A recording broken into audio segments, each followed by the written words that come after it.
Itong mga NBI na ito. Di ba? Meron tayong maririnig dyan. NBI, etong daw, paulit-ulit din na sinasabi, valid warrant. Okay? Valid warrant. Paulit-ulit nila sinasabi yan. Pero may ipapakita ko sa inyo para mas maunawaan natin, ha? Yung sinasabi nilang valid warrant, okay? Napaka-importanting maunawaan natin ito. Dahil ito po ay naglabasan din sa social media. At grabe ho, sabi ko nga, ganito ho kagarapal etong di umanong valid warrant nila. Ayan, papakita ko sa inyo. Ito po ay nanggaling po kay Mark Lopez. Ayan o.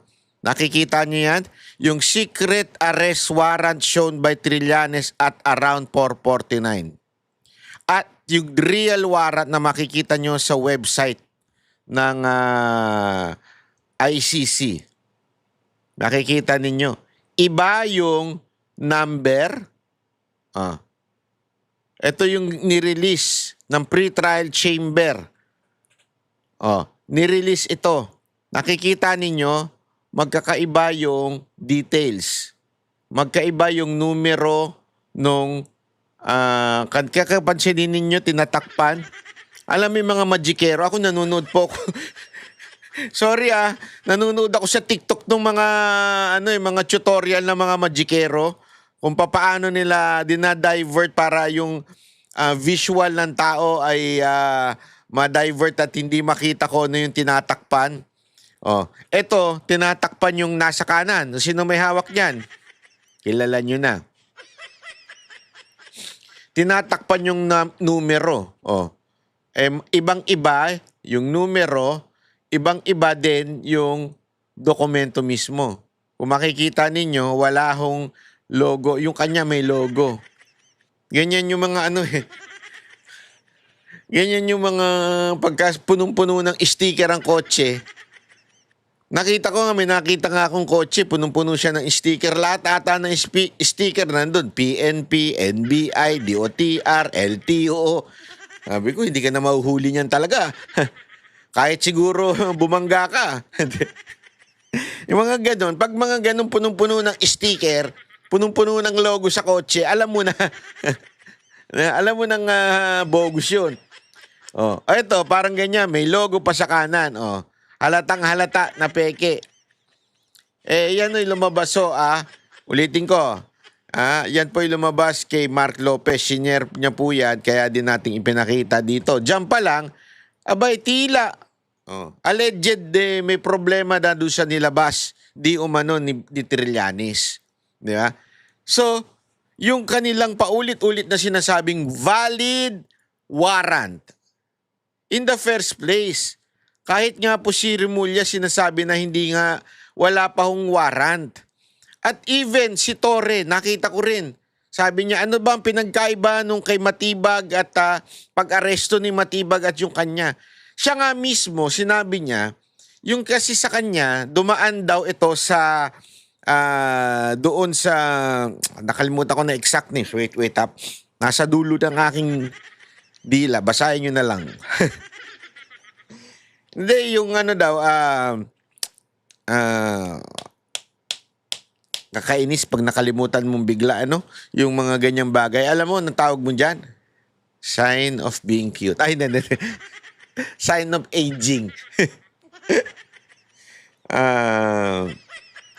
Basta isulat nyo na lang dyan kung maalala nyo, nagsisimula sa letrang P.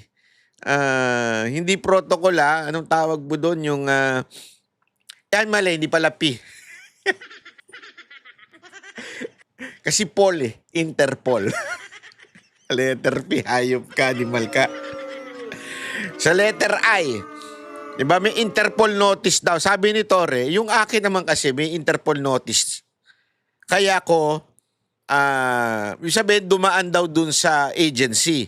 Although may point siya doon, pero mali pa rin kasi kailangan pa rin ng local court. Okay? Although dumaan doon sa Interpol, may Interpol so ICC, Interpol notice, yun din ang ginamit na dahilan ni Marcos, di ba? Kung maalala ninyo, ginamit na dahilan yun, yung Interpol notice. Tapos, dumaan pa doon sa isang ahensya ng gobyerno na talagang nag-aasikaso pagdating sa mga international warrant. Etong kay Trillanes at kay Matibag, sa kanila lang nanggaling. Ayaw pang ipakita, ayaw pang ibigay. Di ba? So, talagang kaduda-duda. Hindi, isipin mo to May pupunta ngayon sa bahay mo. May daladalang warrant. Tapos ang warrant, mula sa barangay. May subpina ka mula sa barangay. Warrant. Di pala subpina, warrant pala. May warrant ka sa barangay. Hinuhuli ka namin sa authority ng barangay na ito. Ito pa matindi. Antahin mo, kunwari, nasa barangay Pula. Halimbawa, nasa barangay Pula ka. Yung warrant galing sa barangay Dilaw. Tapos, pumunta sa bahay mo, sa barangay Pula, at hinuhuli ka. Sa ngalan ng barangay Dilaw, ikaw ay aming hinuhuli. Sandali, hindi naman ako taga barangay Dilaw. Bakit barangay Dilaw yung warrant? Basta. Nasa jurisdiction ka rin namin, isa rin ang ating distrito.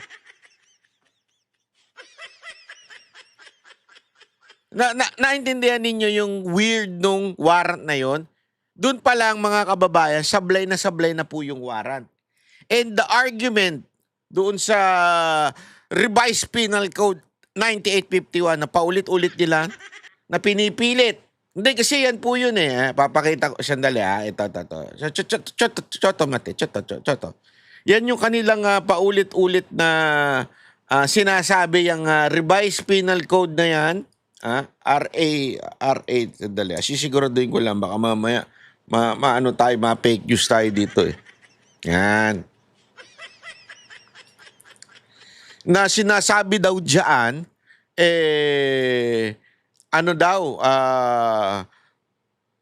may karapatan daw na arestuhin ang ating yung presidente, former president, ngayon si Bato, 'di ba?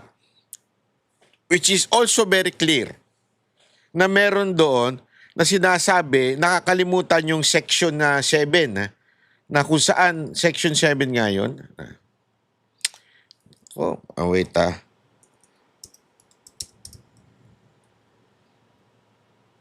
Yung sinasabi doon na kailangan dumaan sa ating judicial process o local laws. Importante yon, pero hindi ho dumaan.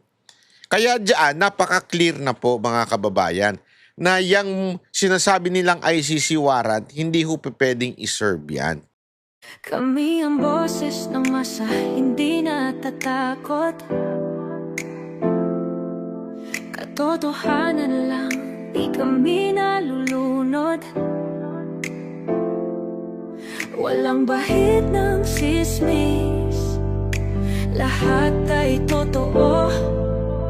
Kahit sino ka pa, pag mali ka babanatan ka.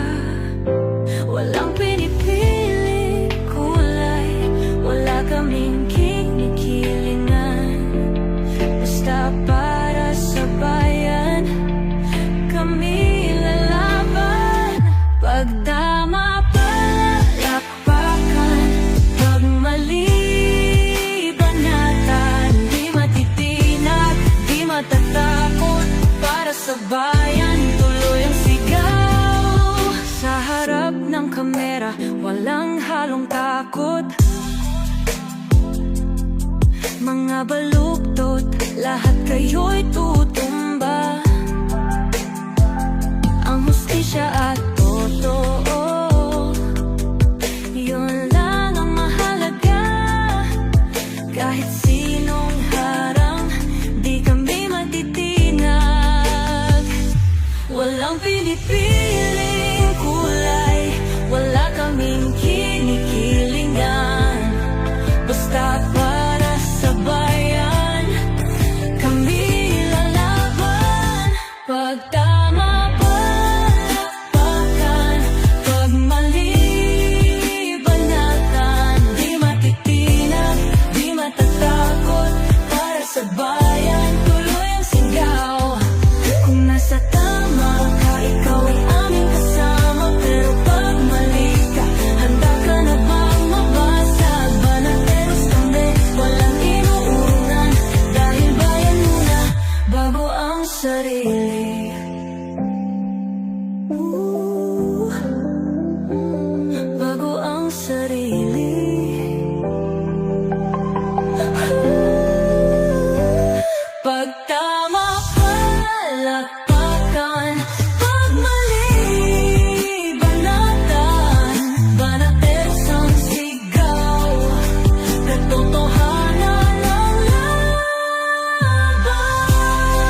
sa